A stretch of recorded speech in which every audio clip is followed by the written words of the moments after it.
Manny Lieberman, a 56-year-old property developer, is suing his former fiancée, Mrs. Delia Savage, for possession of the penthouse flat he gave her. Yesterday, he gave evidence of coming home unexpectedly and finding his son Mark, a 26-year-old pop impresario, naked in Mrs. Savage's bedroom. Now, about to take the oath is Mr. Sidney Abbott, Mr. Lieberman's private detective. I swear by Almighty God that the evidence I give to this court and jury shall be the truth, the whole truth, and nothing but the truth. Mr. Abbott, when Mr. Lieberman asked you to listen to his telephone conversation with Mrs. Salvage, what did he say?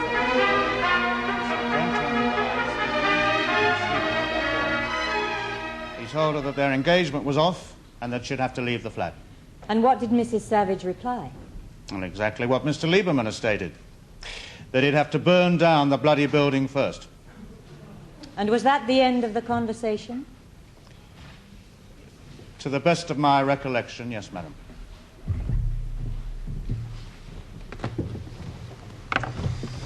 Mr. Abbott, since retiring from the Metropolitan Police Force, how have you been employed? I've been working for Mr. Lieberman, sir. All the time? No, I had other employment for a year or two. And where was that? A P. I beg your pardon? PEA, sir. A Piccadilly Enquiry Agency. Ah, as a private investigator. That is correct. And the bulk of that work was in matrimonial cases, I suppose? The bulk of it, yes. Collecting evidence for divorces and so on? Yes. Now, when Mr. Lieberman asked you to listen into his telephone conversation with Mrs. Savage, did you know that he suspected her of infidelity? He never said anything about it, sir. He just said, pick up that receiver. And that remark of hers about burning the building down, was that said seriously or in a joking way? Well, she called him darling, but she meant what she said, all right, sir. Darling is a term of endearment, is it not? Yes. Thank you, Mr. Abbott. Do you wish to examine Miss Tate? I think, my lords, rather than risk any further revelations, we prefer to let the matter rest. As you wish, Mr. Fry.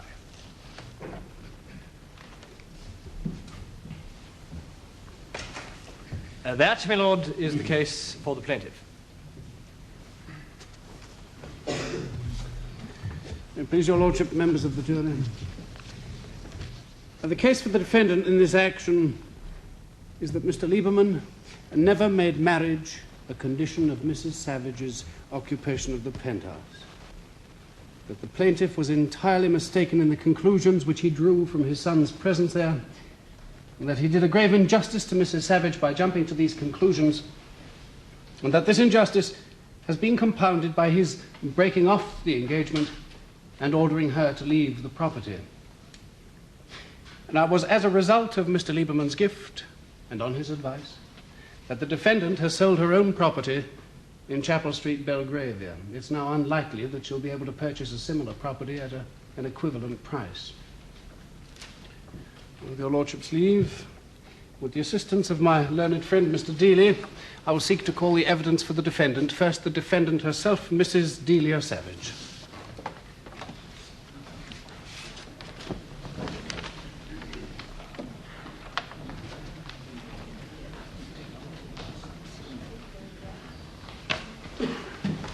What is your religion? Church of England. Take the book in your right hand, please, and repeat the words written on the card. I swear by Almighty God that the evidence I shall give to this court and jury shall be the truth, the whole truth, and nothing but the truth. Your name is Mrs. Delia Savage? Well, no, actually it isn't. Then can you please tell the court what it is? Well, I believe legally I'm still the Contessa Miniccioli Cabresi. Miniccioli Cabresi. It's rather a mouthful. My husband was Italian. But you're generally known as Mrs. Delia Savage. Yes. Now, you have, in fact, been married twice, first to an American citizen and then to this Italian gentleman. Yes, but that was annulled. So you're free to marry again if you wish. Oh, yes. My learned friend may wish to make something of the fact that you were formerly an actress. My lord, I'm not sure what I'm being accused of. I hope it is not a lack of gallantry. I'm sure no one is suggesting that, Mr. Fry. I'm most grateful to your lordship. I'd like to come now to your first meeting with the plaintiff's son, Mr. Mark Lieberman. When did that take place? That was about a year ago. I was at a party in some little mews off Knightsbridge, and I went into the kitchen to find some gin, and he was sitting on the table, playing a guitar. Did he tell you who he was? Well, he wasn't anybody, really. Well, I mean, he didn't tell you that his father was one of the richest men in England. Well, it wasn't the sort of party where you talk about things like that. What did you talk about? A pop concert at the Albert Hall, I think. Yes, it was one for the Persian earthquake. You see, I was on the committee, and Mark said he thought he could get the kitchen sink to come. The kitchen sink? The kitchen sink is a rock group, my lord, a musical ensemble, my lord.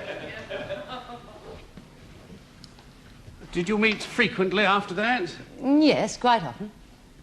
Mr. Savage, was there any romantic attachment between the two of you? None at all. Well, he used to telephone me when he was depressed and needed cheering up. Which was quite often, was it? Oh, well, he wasn't very successful in the pop world, and he didn't seem to be able to settle to anything else. He always seemed to be rather in the shadow of his father. When did you meet his father? Shortly after I met Mark, very briefly at a charity ball. And then in March, Mark asked me if I'd like to go down to the south of France with him and spend a few days on Manny's yacht. And it was as a consequence of that visit that Mr. Lieberman Sr. asked you to be his wife? Yes. And you accepted him? Yes. Without any embarrassment as far as your relationship with Mark was concerned? Well, I didn't have any relationship with Mark. So the prospect of becoming his stepmother was in no way an awkward one? Not at all. Now, this engagement was marked by a number of gifts, was it not? Yes, Manny gave me several pieces of jewellery. Valued at several £1,000s? Yes, I believe so. What else did he give you? He came round one evening and he gave me a little red leather box with a key in it, lying on a sort of white satin cushion. Did he say what it was? No, not when he gave it to me. Actually, I thought it was a bit of rather endearingly bad taste. You know, the key to my heart, that sort of thing. But then he said the car was waiting outside to take us round to Green Park House. That would be the skyscraper office block you'd built? Yes. Were you surprised? No, not really. Well, I knew he was very proud of it, and I was rather touched that he was giving me a conducted tour. It was quite empty. It still is. Really rather creepy. Creepy? Well, you know, all those millions of dirty windows and empty rooms and Alsatian dogs chained up all over the place. Well, anyhow, finally, he said, would I like to see the penthouse? And I said, all right, as long as there aren't any dogs. So, when we got up there, he made me take the key out of the box and unlock the door. Was the penthouse empty? No. I was absolutely amazed. It was fully furnished. Even had pictures on the wall. And underwater lights in the swimming pool. On the 32nd floor. And what did Mr. Lieberman say about this extraordinary surprise he'd prepared for you? He said it was all mine. I said, I suppose you mean it will be once we're married. And he said, no, I want you to move in here tonight. You're sure he said no more than that? He made no conditions? None. Mrs. Savage, wasn't it a little inconvenient to move in that night? That's what I said. But he said, Delia, this is my caprice. Do it for me. Oh, and I found that he'd found someone to buy all sorts of things. You know, night dresses, toilet things like that. And, of course, there was bed linen and towels. So I thought I might as well, and I moved in there and then. And stayed the night? Yes. Alone? No. No, you see, it turned out they'd hired a butler and a maid. Actually, they worked in a hotel he owned. As a matter of fact, they only stayed a week because, well, we didn't hit it off very well. And he did say I could change anything I didn't like. And Mr. Lieberman, where did he spend that night? Oh, he went back to his house in Regent's Park. Oh, I see. Actually, I thought that was rather sweet and Victorian of him. And where had you been living up to this time? I had a house in Chapel Street. Which is no longer your property. Oh, no. Manny wanted to sell it for me, so I let him. But I doubt whether I could anything as good now at the same price. Mr. Savage, when the butler and the maid provided by Mr. Lieberman left, did you engage another servant? Oh, my maid Florence came from Chapel Street to the penthouse to look after me. And that would be Mrs. Florence Ferguson. Yes. She's been with me for ages. Mr. Savage, we come to the morning of the 27th of May when Mr. Lieberman arrived unexpectedly from San Francisco. Was Mrs. Ferguson with you at that time? Yes. And Mr. Mark Lieberman, was he also in the apartment? Yes. He telephoned at about 3 o'clock in the morning, and he said he'd been shut out of his flat and could he possibly come round. What was your reaction, Mrs. Savage? Well, I wasn't very keen. He sounded absolutely smashed. Nevertheless, you told him that he could. Oh, well, he seemed in such a state. I thought something terrible might happen to him. You see, he's got this little racing car that he can't drive properly. So I told him to leave that where it was and to come round to Green Park House in a taxi. I said I'd telephone down to the security men that it was all right to let him up. And he stayed in the penthouse for the rest of that night? What was left of it. By the time he arrived, he seemed to have got a second wind. Well, he started drinking champagne and playing gramophone records. After about an hour, I left him to it. I went back to bed. Mrs. Savage, I must ask you this. Did he go into the bedroom with you? No, he did not. Well, where did he sleep? If he slept at all, I suppose it was in the drawing room. Mr. Savage, we come to the events of the next morning. Would you tell the court what happened from the time you were awakened? Well, Florence woke me up at about 10:30. I suppose that she'd heard the noise going on till all hours and she thought I needed a long lie-in. I had an appointment at 11 o'clock, actually, so I was rather cross. Oh, in order to reach your bedroom, the maid Florence would have to pass through the drawing room, is that right? Yes. Did she say anything about Mark Lieberman's presence there? Oh, she may have done, but honestly, I was practically unconscious. So what happened then? Well, I could see that I was going to be late for the hairdressers, so I dragged on a trouser suit and a pair of dark glasses, and I told Florence to call a cab. Then I went into the drawing room, but there was no sign of Mark.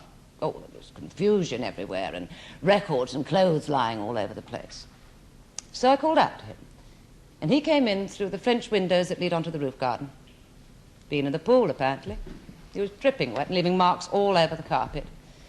So I said to him, for God's sake, go and get a towel. Well, he was shaking himself like a wet dog, and I could hear Florence talking to somebody in the hall, and I thought it was all extremely silly and unfunny. So Mark grabbed his shirt and he went off to the bathroom, and then Manny came down the hall.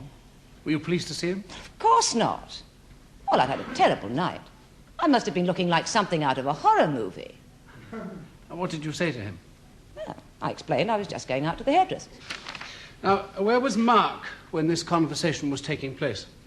In the bathroom, I suppose. He came out while Manny was in the drawing room. Out into what room? Well, through the bedroom and into the drawing room. And his father saw him? Yes. Mrs. Savage, was his son wearing anything? Yes. He had his shirt and underpants on. You're sure? I'm positive. And later that afternoon, did Mr. Lieberman telephone you? Yes. Sounded rather drunk. Started ordering me out of the flat. Said I got to pack my bags and get out. On what grounds, Mrs. Savage? He seemed to think I was having some sort of affair with Mark. It was absolutely ridiculous. What was your reply to that? I told him not to be so silly. I said I was going to stay where I was until he calmed down and stopped talking nonsense. Could you have expressed yourself more forcibly than that? Well, I may have done. Really, I was really very shattered and angry too, I suppose. Are you still angry with Mr. Lieberman? Not as angry as I was, but I do wish he'd taken my word for it instead of dragging all this up in court. Your word for what, Mrs. Savage? That I hadn't asked Mark to come round, that I didn't particularly want him there, and I certainly wasn't having any sort of affair with him. You see, it may be suggested to you by my learned friend that since the marriage has not taken place, you have no moral right to occupy the penthouse. What would you say to that? But the marriage has not taken place yet. Are you saying that you would still consider marriage to Mr. Lieberman? That all depends whether he can bring himself to admit he was wrong.